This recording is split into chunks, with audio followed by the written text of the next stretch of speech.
Chers fidèles internautes du Guépard.net, nous sommes aujourd'hui le 30 décembre 2021. J'ai jugé utile, avant que cette année ne termine, d'inviter encore M. Mamadou Bilo Sissavane, l'un des consultants du Guépard.net, pour que nous nous entretenions sur deux questions principales. La première question, c'est la feuille de route publiée par les nouvelles autorités.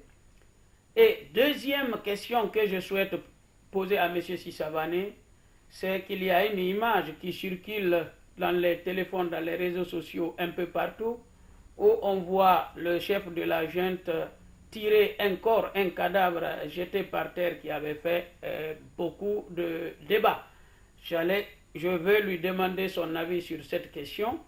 Mais avant que nous n'abordons ces deux questions, je voulais d'abord me faire le messager d'un certain nombre d'internautes qui disent que M. Sissavane avait appelé l'armée à nous débarrasser du pouvoir d'Alpha Condé, et que ces gens-là disent que l'armée, en tout cas une partie de l'armée, les forces spéciales, ont fait le travail demandé par M. Sissavane, et que M. Sissavane critique toujours les forces spéciales.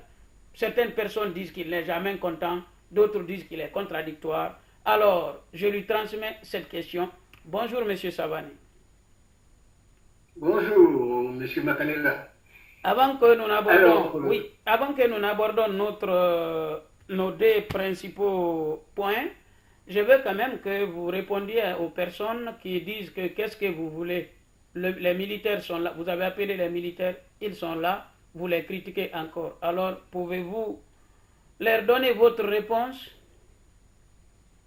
Alors, j'ai quelques précisions à apporter. D'abord, ceux qui s'interrogent sur le sens de mes appels, ils n'ont pas tout à fait tort, mais ils n'ont pas tout à fait raison non plus. Je veux dire par là que si ils m'ont lu correctement cette question, ils ne me l'auraient pas posée.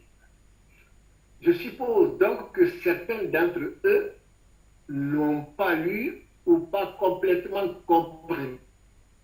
Ensuite, il y a ceux qui ne veulent pas comprendre. Ceux-là, il n'y a rien à faire. Mais je réponds à ceux qui posent des questions qui ont un sens. Alors, si on écoute mes interventions orales, ou si on lit l'ensemble de mes interventions écrites, j'ai bien entendu très souvent fait appel aux forces, aux patriotes en uniforme, d'aider leurs compatriotes qui ne sont pas en uniforme à se débarrasser de M. Alpha Condé. Je n'ai à aucun moment parlé de force spéciale. J'ai bien dit les forces patriotiques de l'armée. Je ne parle en aucune façon de force spéciale, et encore moins de ce petit groupe de forces spéciales homogène d'un certain point de vue, obéissant strictement et personnellement à Mamadou Doumbouya. Je ne parlais pas de ces gens. Encore une fois, je parle des forces patriotiques. J'ai dit que ces forces patriotiques doivent aider leurs compatriotes à chasser M. Alpha Condé. Alors, pourquoi chasser M. Alpha Condé? Je n'ai personnellement rien contre M. Alpha Condé, je n'avais rien et je n'ai toujours rien contre lui parce que je ne le connaissais pas. Je l'ai même aidé à sortir de prison. Mais je crois l'avoir dit, j'ai demandé à une personnalité importante française, aujourd'hui décédée, à intervenir auprès de M. Jacques Chirac pour obtenir la libération d'Alpha Condé. Et je crois que cet ami-là, aujourd'hui décédé, a bien fait son travail parce que c'est Chirac qui a obtenu la libération de M. Alpha Condé. Donc, alors, quand je demande aux forces patriotiques d'aider les citoyens guinéens à se débarrasser de M. Alpha Condé, j'ai ajouté et j'ai systématiquement ajouté d'abord les raisons pour lesquelles il faut le chasser.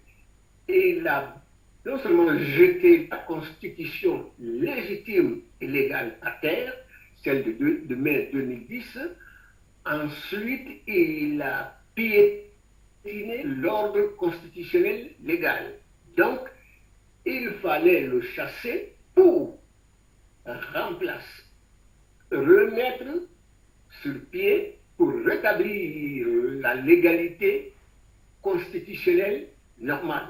Alors ce point est très important.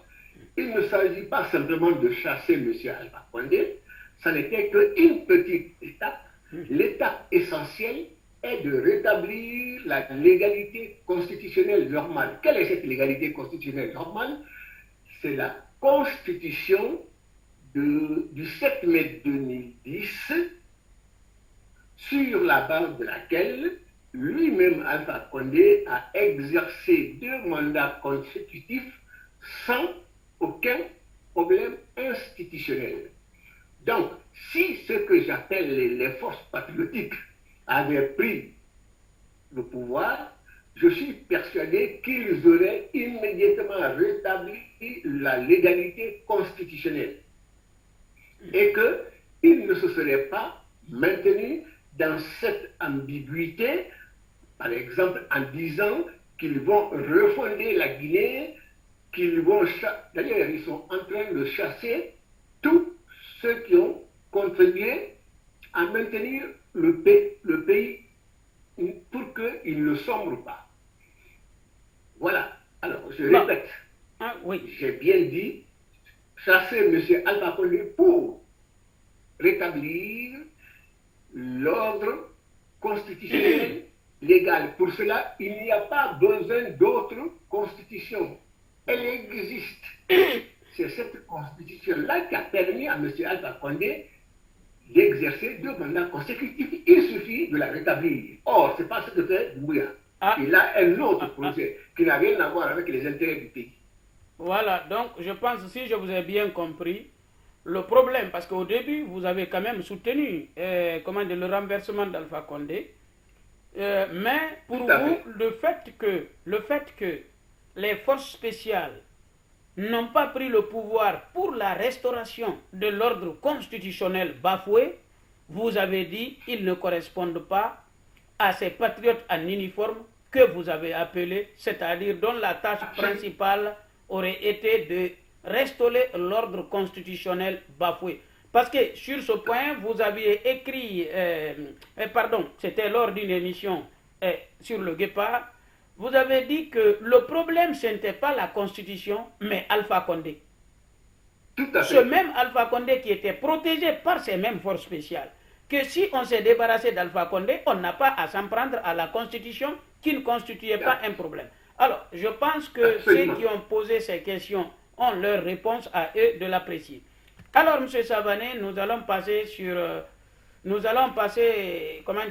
à notre deuxième point, la feuille de route qui vient d'être publiée par les nouvelles autorités.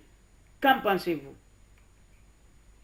Alors, j'ai du mal à nommer ce qu'ils appellent la feuille de route. Oui, en un certain sens, c'est leur feuille de route. Je veux dire par là le CNRD et le Premier ministre. J'ai vu sur les images la remise d'un papier qui contiendrait cette fameuse feuille de route.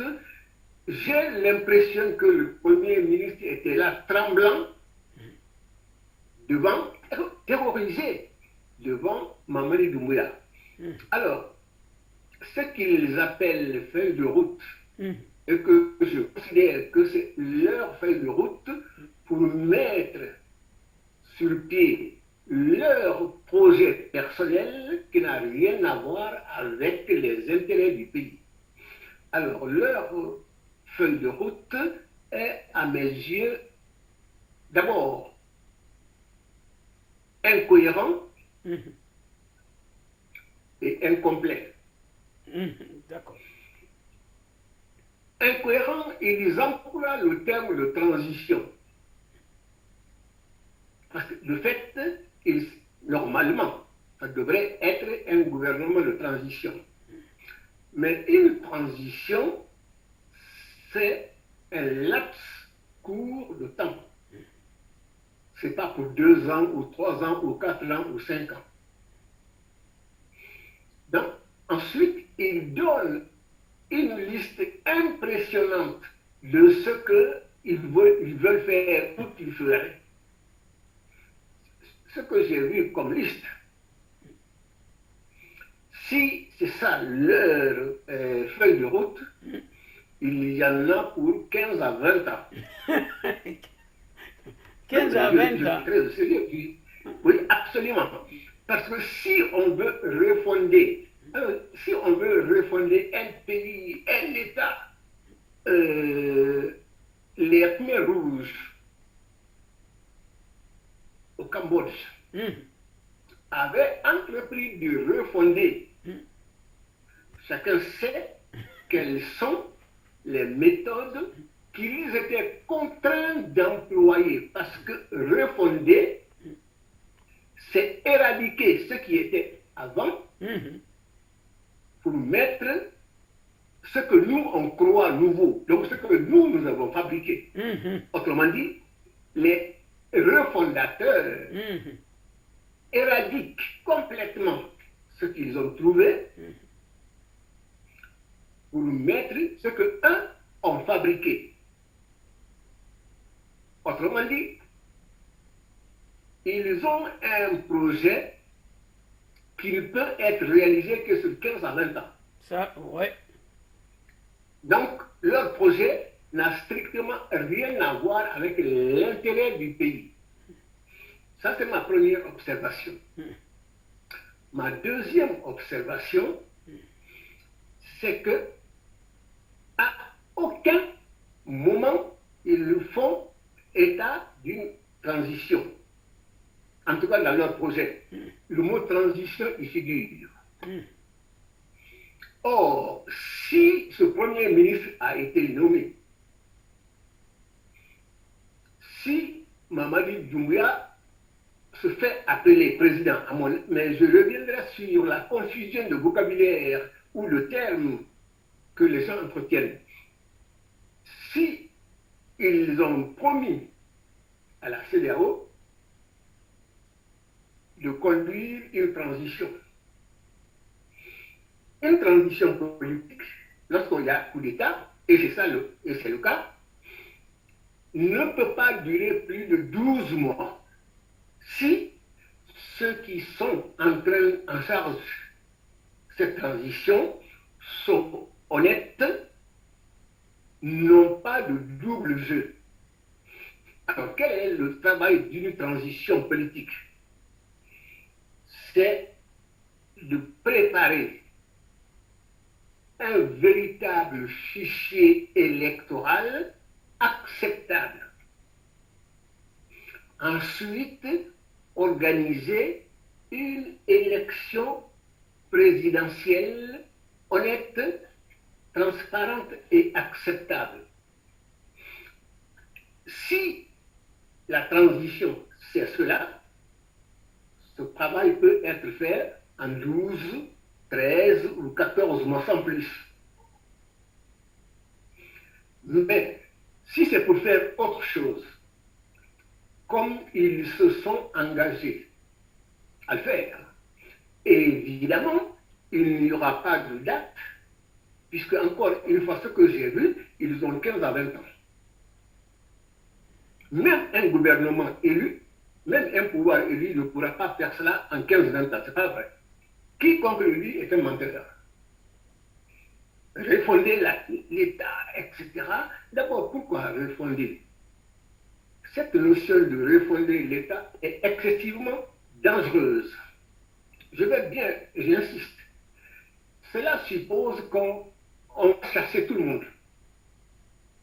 Parce que refonder, ben, vous nettoyez. Parce qu'il y a la mauvaise graine. Il y a l'impur. Tout ce qui était là était des impurs. Dans ces On cas, va éradiquer excusez-moi, l'impureté. dans ces cas, y compris eux-mêmes, parce qu'ils étaient quand même dans le système. Non, voilà, c'est là où je parle Si d'incohérence. tout est impur, donc je pense que eux-mêmes, parce que parmi eux, il y en a qui sont là très longtemps, et le colonel lui-même était parmi les mieux placés dans ce système. Donc, bon, d'où Oui, l'intérêt de faire voilà, attention au terme. c'est là l'incohérence. C'est là l'incohérence.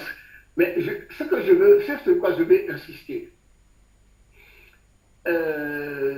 Laisser ce monsieur et son gouvernement et son premier ministre, parce qu'en fait, il faut aller droit au but. Quel est leur projet?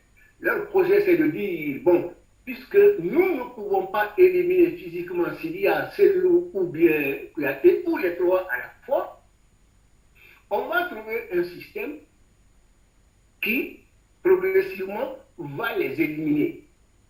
Quel est ce système? C'est d'établir une longue liste que personne ne leur demande. Parce qu'ils n'en ont pas ni la légitimité, ni la capacité technique de le faire, ni la confiance du pays. Leur seule boussole, ce sont les armes achetées avec l'argent du pays que Mamadi Doumbouya et son petit clan ont détourné pour assouvir leur ambition.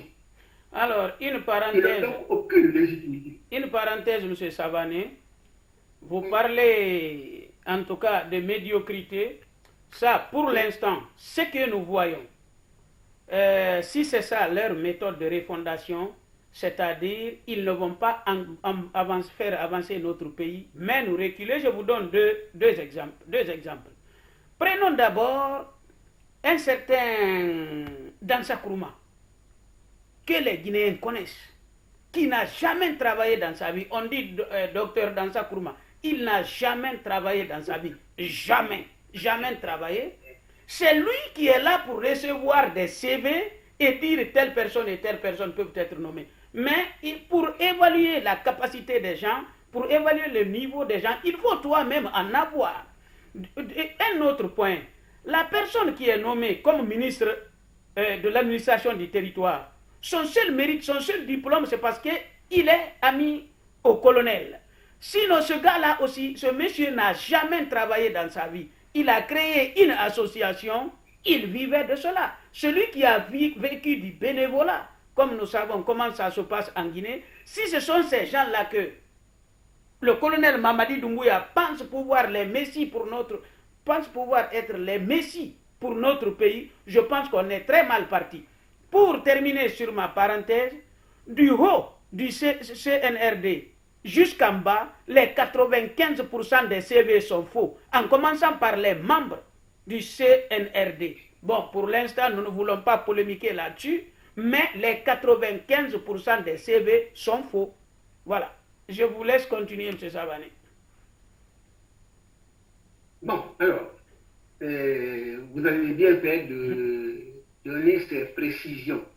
Alors, je dis donc que ce chef de la junte et son gouvernement n'ont aucune légalité et encore moins de légitimité pour engager notre pays sur telle ou telle autre voie.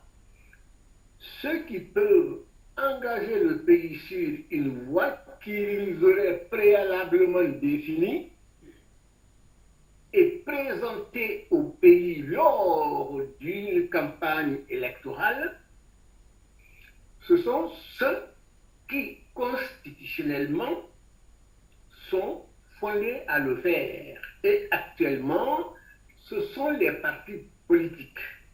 Ces partis politiques, effectivement, il y a beaucoup de partis politiques, mais ça n'est pas le problème. L'existence d'un parti politique ne signifie pas qu'il est représentatif. l'existence d'un parti politique, pour que ce parti politique participe à des décisions publiques, il faut quand même que ce parti représente un nombre non négligeable de citoyens. Dans ce cadre-là, en Guinée, il y a 3, et si on est très large, 4 partis représentatifs. Il y a l'UFR, l'UFDG, le RPG. Qu'on le veuille ou pas, le RPG est un parti représentatif, et le PDN de M. Kouyaté. Or, justement, si le chef de la junte, je précise que le chef de la junte, Mamadi Doumbouya, ne représente qu'une infime minorité de son propre corps, c'est-à-dire ce qu'il appelle des forces spéciales. Il n'est reconnu que par une partie très minime des forces spéciales. Ah. Alors, Monsieur Savani, oui, s'il vous plaît, donc peut-être, oui, est-ce que c'est ce que certaines personnes disent, que raison pour laquelle il a créé une autre force, appelée force d'intervention rapide, que lui-même avait refusé en temps d'Alpha Condé, c'est ça? C'est à cela où je voulais en arriver. Donc, se sentant ultra minoritaire, y compris dans ses forces spéciales, il veut recréer, mais pour son compte personnel, ce qu'il appelle les forces d'intervention rapide, quelque chose de ce type. Autrement dit, il veut créer, comme Alpha Condé l'a fait pour lui, il veut créer au sein de l'armée une armée personnelle, presque privée, avec l'argent public. Et si jamais il faisait cela, il va dépouiller l'armée nationale connue et reconnue pour armer son armée personnelle qu'il nomme force d'intervention rapide, etc. Et c'est pour cette raison que je vais attirer l'attention de nos compatriotes, militaires ou civils, militaires et civils. Les hommes politiques qui croient qu'ils peuvent composer avec ce monsieur et son CNRD, entre parenthèses, qui connaît les membres du CNRD? Il y en a 5 ou 6 qui ne sont même pas connus, qui de temps en temps se font voir. Ouais. C'est Mamadi Doumbouya lui seul. D'ailleurs, beaucoup de personnes posent cette question. Parce qu'il est seul. Alors, si vous voulez, je ne veux pas qu'on passe beaucoup de temps sur son cas personnel, mais en fait, ce n'est pas lui qui a fait le coup d'État. Ce n'est pas lui qui a renversé Alpha Condé. C'est les jeunes qu'il a arrêtés 2 jours après. C'est-à-dire, j'ai la liste ici, ces jeunes qu'il a arrêtés et voilà. Il a, lui et ses amis, on voit maintenant certains de ses conseillers qui sortent de l'ombre. Je vois par exemple, et je suis obligé de le dire, M. Ousmane Kaba qui devient tout d'un coup le conseiller ou bien un certain Doré, Ousmane Doré, qui dit « Ah non, non, non, il ne faut pas réviser les conventions minières. » Ousmane Kaba qui dit « Ah non, Doumbouya, oh, mais c'est très bien, il fait ceci, il fait cela. » Voilà ce que fait Doumbouya. Ce n'est pas lui qui a fait le coup d'État. Tous ceux qui disent ça sont des menteurs. Je le dis bien, j'emploie le terme. Ce sont des menteurs. Mais il y a eu une certaine habileté sur laquelle je peux revenir. Voilà ceux qui ont exécuté matériellement le commandant Ali Kamara. Emprisonné actuellement. Emprisonné. Je vais les citer et ensuite, je vais vous citer l'argument qu'il a avancé pour les humilier. Ali Kamara, c'est un commandant. Suleiman Bangoura, c'est un capitaine. Tamba Kekura Kamanou, c'est un capitaine. l'adjudant-chef Moriawa Kamara, l'adjudant Daouda Keita et le soldat Makan Diabaté. Ensuite, il dit ça c'est l'affaire Sertouléa. Après, il invente une autre affaire, affaire du pont 8 novembre. Un certain adjudant Jacques Kama Koibogi, le soldat Djibril Diafé et le deuxième classe Abdul Salam Faro. Bon, je ne vais pas insister, il y a alors ce que j'ai cité là. Alors, M. Savani, s'il vous plaît, on va mettre une pause. Vous allez regarder derrière, en face de vous, l'écran. Vous verrez que ça a un peu... Voilà. Ah oui. Très bien. Voilà, oui, effectivement. L'affaire est réglée. Je vous reviens, je vous écoute. Oui, tout à fait. Alors, ce que j'ai cité là, par exemple, c'est la véritable force qui a débarqué à Alpha, c'est celle commandée par Ali Kamara, avec ses hommes qui sont là. Alors, qu'est-ce qui porte contre ce capitaine, ce commandant et ces hommes que j'ai cités là? Contre Ali Kamara, celui-ci aurait piqué à Sertouléa, je ne sais pas combien, 260 000 ou 30 000 euros, en tout cas une somme dérisoire, par rapport à la somme que lui, Mamadi Doumbouya, a pu prendre au palais de Sertouléa. C'est pas loin de 100 millions, ça n'est pas loin, peut-être même que je sous-estime. Et celui qui a arrêté Alpha, qui a destitué le pouvoir d'Alpha, lui, il viendrait prendre, c'est pas moi, 26 000 euros, 30 000 euros. Il ne faut pas se moquer de l'intelligence des Guinéens jusqu'à ce point. Ensuite, il dit les autres, ils auraient pris 30 000 à une pauvre femme au point de 8 novembre. 30 000, cette dame avait 30 000 sur elle au point de 8 novembre. Par quelle magie? Oui. 30 000. Autrement dit, si vous faites bien attention, celui qui a dirigé les forces pour destituer Alpha Condé, il dit « Ah, c'est un voleur ». Au point de 8 novembre, ceux-là auraient attaqué une femme. Autrement dit, il invente autour de ces gens des accusations absolument infamantes pour les disqualifier, non seulement aux yeux de leurs hommes de groupe, mais aussi aux yeux des populations. Parce que si vous dites, ah, comment Ali Kamara qui a débarqué Alpha Condé, lui, il ne vole que 26 000 ou 30 000 ou 40 000 ou 50 000.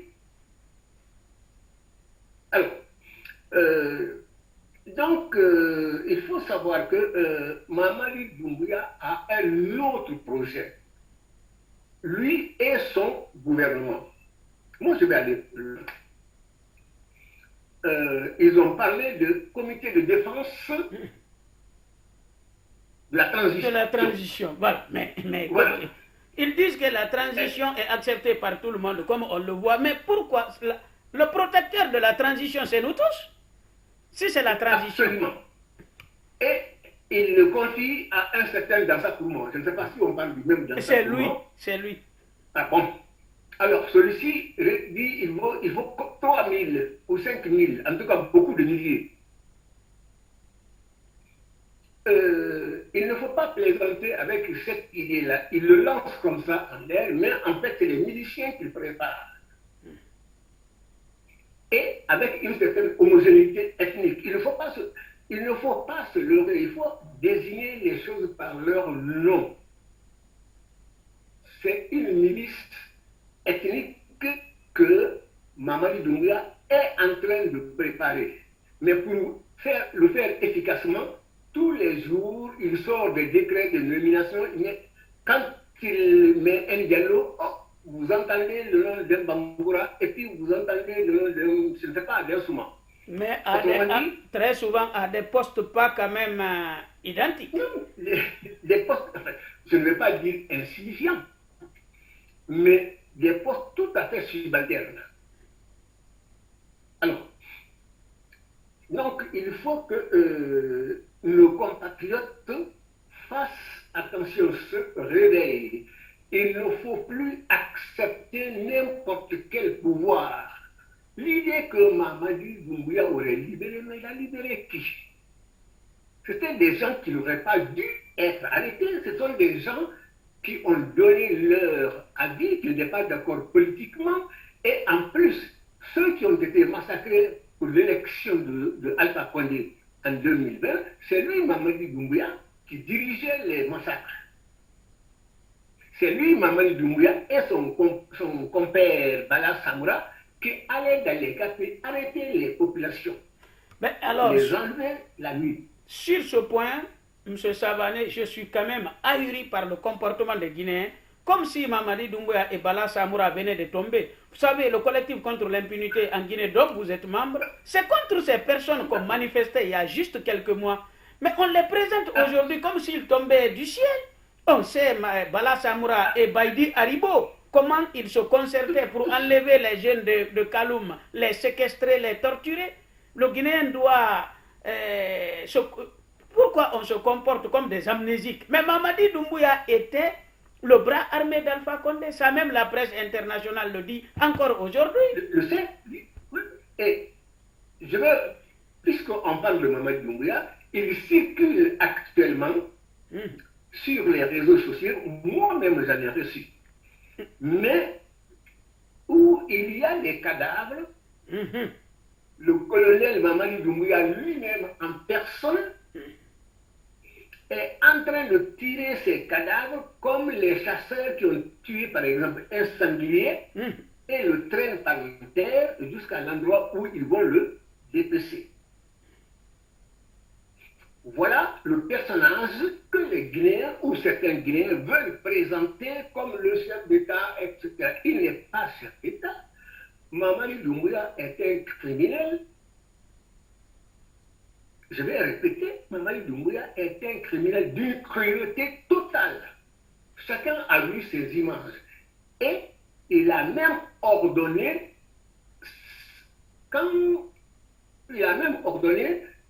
que les parents ne réclament pas les cadavres des gens que Mamadi Doumbouya ou ses hommes ont fait assassiner. Ils les ont ramassés et jetés dans les fosses communes. Voilà ce qu'est ce pouvoir. Alors, donc quand ils sortent maintenant leur feuille de route, on va faire ceci, la gouvernance, etc. La première gouvernance, c'est de préserver la vie humaine. Oui. C'est ça la première gouvernance. Alors, quand on vient raconter les blabla, on peut toujours raconter sur la base des armes du pays, acheter avec l'argent du pays. Alors, quand M. Mamadi Doumbouya était dans la Légion, est-ce qu'on lui a dit, pourquoi on l'a renvoyé de la Légion étrangère française? Dans la Légion, on ne dit pas d'aller tuer la population. Pourquoi il le fait en Guinée? Alors, ce point-là, oui. Alors, il y a un autre point.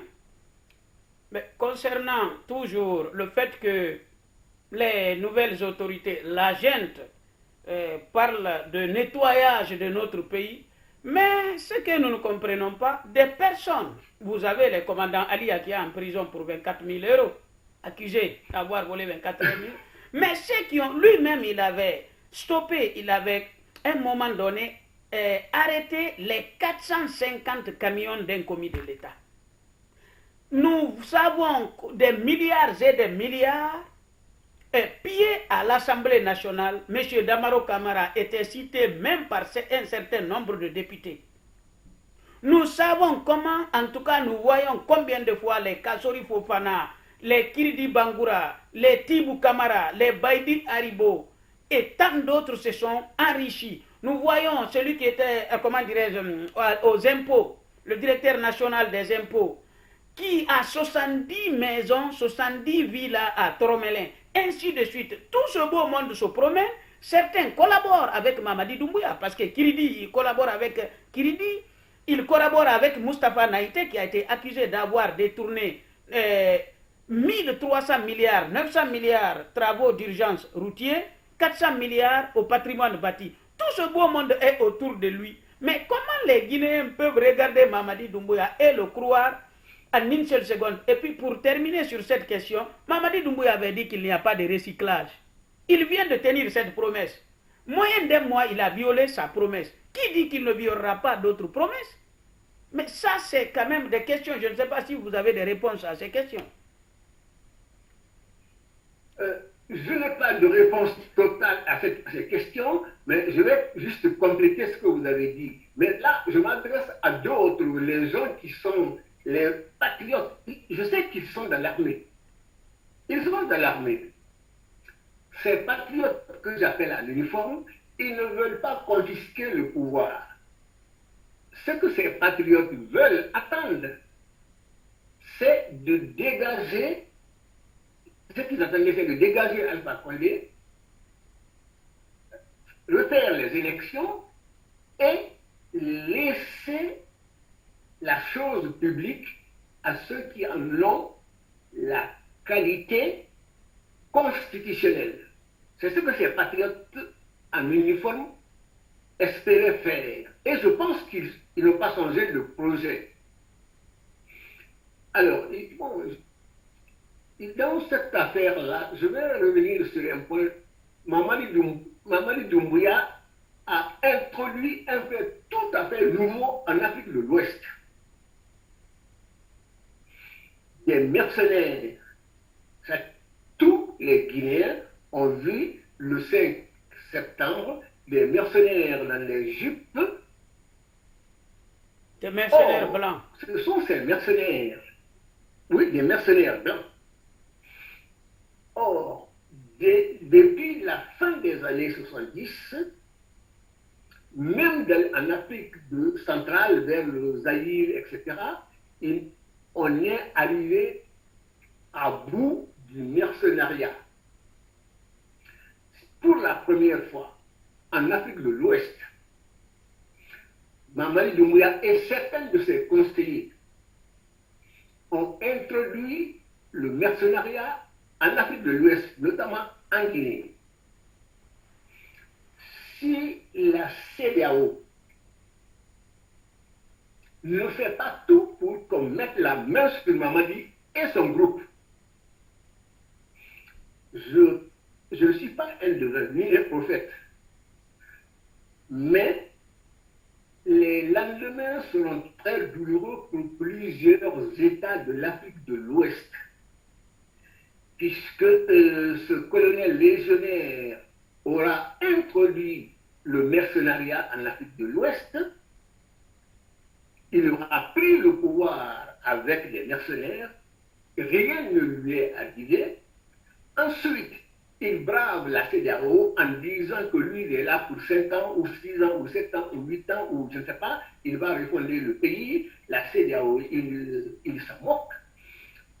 Si les Guinéens, d'abord, nous, Guinéens, ensuite la CEDEAO, si nous ne faisons rien, tous les pays qu'on croit stables seront déstabilisés parce que Mamadi Doumbouya, premièrement, a défié la CEDEAO, qui est une organisation sous-régionale, selon moi, bien dimensionnée pour connaître, débattre et résoudre un certain nombre de questions.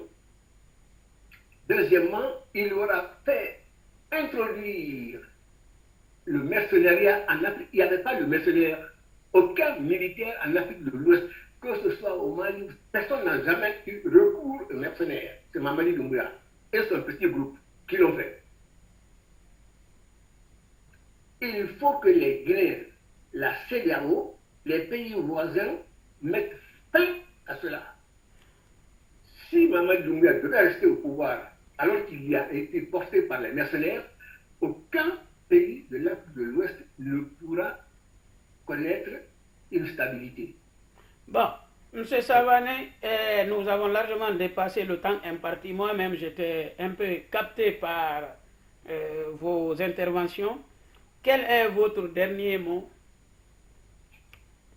Alors, mon dernier mot, si on peut dire, enfin, un dernier mot provisoire. Pour aujourd'hui. Pour aujourd'hui, voilà. Il faut que les Guinéens sachent qu'une transition, d'abord, une transition, pour qu'elle réussisse, si on peut parler de réussite, c'est une transition qui est courte. Deuxièmement, le problème en Guinée, ce n'est pas un problème d'institution, c'est de la qualité des personnes. Le problème, c'est la qualité des personnes. Ça n'était pas, par exemple, la constitution de 2010 qui était mauvaise, ce sont les personnes chargées de l'appliquer qui n'étaient pas capables de le faire ou qui voulaient la détourner à leur profit. Or, la constitution était si bien faite qu'elle avait même dit que personne ne peut exercer plus de 2 mandats consécutifs ou pas, et que la durée du mandat n'était pas susceptible d'être modifiée, et que les 2 articles, même, il était même interdit de toucher à ces 2 articles. Donc la Constitution était presque parfaite. Il n'y a pas d'œuvre parfaite, mais sur ce plan-là, la Constitution de 2010 était bien. La preuve, Alpha Condé lui-même ne s'est jamais plaint, n'a jamais dit « Ah, je voulais faire, mais la Constitution m'en a empêché ». Alors, donc, la transition ne doit pas dépasser 12 mois. Le problème, ce n'est pas la Constitution, ce sont les personnes. Troisièmement, l'idée que, bon, on va faire les élections locales, ensuite de quartier, ensuite ceci, cela, etc. Au fond, ça, c'est en un certain sens, ce sont les affrontements, les confrontations interethniques qu'on prépare. Parce que, d'abord, Mamadi Doumbouya et ses conseillers ont réveillé les, comment dire, pas les hostilités, parce que ça n'était pas les hostilités, mais en tout cas, ont réveillé les sentiments ethniques. Avant ces gens-là, il n'y avait pas vraiment de problème ethnique. Il y a des ethnies, mais il n'y avait pas de problème ethnique. Exemple, regardez, l'aéroport de Conakry qui s'appelle Bessia, même si Koutouré n'a pas osé enlever le nom de Bessia, vous savez, Bessia, c'est un des tout premiers habitants de l'ensemble de cette partie-là, qui s'appelle Biesissouma.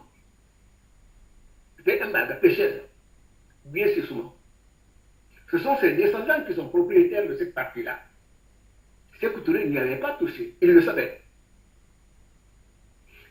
Et Mamadi Doumbouya et ses conseillers, Ousmane Kaba par exemple, viennent dire, bon, comme ils disent très souvent, Batradé, ce qu'ils disent. Mais sinon, on s'en fout. Donc, on va débaptiser, c'est-à-dire tout le passé des natifs autochtones de cette partie, tout leur passé est piétiné parce que c'est eux. Et il faut le remplacer par quelqu'un qui est supposé être plus noble, plus valeureux que ceux qui sont natifs autochtones de cette partie. Il y a des natifs autochtones de la Haute-Guinée, il y a des natifs autochtones du Fouta, il y a des natifs autochtones de la région forestière. Et pourquoi viendrait-on humilier? Moi-même, je ne suis pas sous-sous, je m'en fous. Mais pourquoi viendrait-on les humilier? Ça n'était pas nécessaire.